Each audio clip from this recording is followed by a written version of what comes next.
against the side of the tires, enlarging this bearing area. Consider this figure could significantly reduce the unit loading, and bring abrasion and wear well within acceptable limits. Lubrication of these sliding and rubbing surfaces will also improve their performance.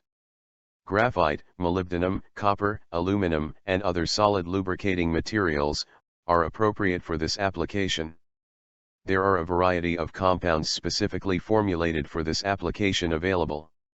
Solid lubrication bars that are inserted between the pads and the riding ring are an ideal solution.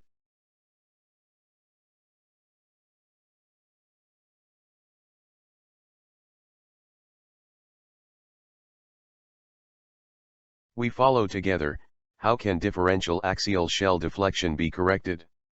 If the problem exists at the thrust tire, enlargement of the bearing area is restricted.